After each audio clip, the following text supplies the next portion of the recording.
रामकृष्ण हरी, रामकृष्ण हरी. महाविकास आघाडीचे राष्ट्रवादी काँग्रेस शरद पवार पक्षाचे शहर उत्तर मतदारसंघाचे उमेदवार महेश कोठे यांच्या प्रचारार्थ काँग्रेसचे ज्येष्ठ नेते माजी केंद्रीय गृहमंत्री सुशीलकुमार शिंदे यांची जाहीर सभा शेळगे येथे पार पडली. व्यासपीठावर महाविकास आघाडीतील प्रमुख नेत्यांची उपस्थिती होती. यावेळी माजी केंद्रीय गृहमंत्री सुशीलकुमार शिंदे यांनी आपल्या भाषणातून विजयकुमार देशमुख यांचे नाव न घेता टीकास्त्र केले. गेल्या 20 वर्षांपासून सर्व काही आहे तसेच आहे, कोणतीही सुधारणा झाली नाही.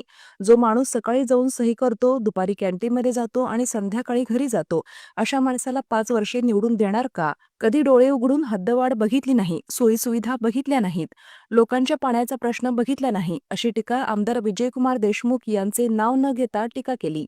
त्यामुळे आता महेश कोठे यांना निवडून द्या आणि विकासाची तुतारी वाजवा, असे आवाहन माजी केंद्रीय गृहमंत्री सुशीलकुमार शिंदे यांनी केले. माझ्या मित्राचा मुलगा महेश कोठे आज तुमच्या समोर आशीर्वाद मागायला आलेला आहे आणि त्यांचं चिन्ह आहे. काय चिन्ह आहे? वा वा वा, एक नंबर आहे म्हणतात ते. तसाच हा उत्साह कायम ठेवा. मला पूर्ण खात्री आहे की या विभागामध्ये रात्री सभा झाली की माणूस यशस्वी होतो, उमेदवार यशस्वी होतो.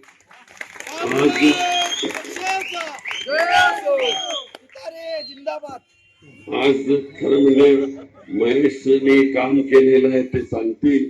आपल्या सोलापूरला कसं पाणी आणलं, काय आपण केलं त्याच्याकरता, 40 वर्षापूर्वी काय स्थिती होती ते सगळं सांगतील. आणि आता सुधारण्याकरता म्हणून आपल्याला हे मोठा प्रयत्न करून आपल्याला पुढे जायचं आहे की विधानसभेमध्ये तिथं गप्पशाचं काम करणारे लोकप्रतिनिधी आपल्याला नको आहे. असले लोकप्रतिनिधी पाहिजे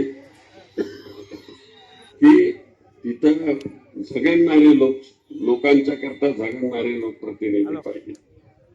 प्रणितीताई झगडते तुम्ही बघता ना, ते कोणाला घाबरत नाही.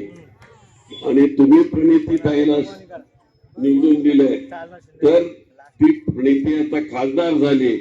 आता त्यांच्या इथं हाताखाली इथं काम करणारे पॉवरफुल लोक असल्याशिवाय महाराष्ट्राच्या असेंब्लीमधली कामं होणार नाहीत. म्हणून कोठेंना निवडून देणं हे आपलं कर्तव्य आहे. मालकाने सोलापूरसाठी काही केलं नाही, फक्त मालकशाहीमध्येच राहिले है ना. आता मालकाची गरज आहे का चालकाची? हा, निश्चित तुम्हाला माहिती असेल की माझ्या वडिलांचा व्यवसाय, जे मूळ व्यवसाय होता तो सुद्धा मोटर ड्रायव्हिंग शिकवण्याचा होता. म्हणजे चालक तयार आणि माझे वडील तयार करत होते. आणि त्यामुळे चालकाला चांगली माहिती आहे की आपली गाडी ऍक्सिडेंट न करता कशी चांगली चालवायची. आणि त्यांच्या तालमीत मी तयार झालेला आहे.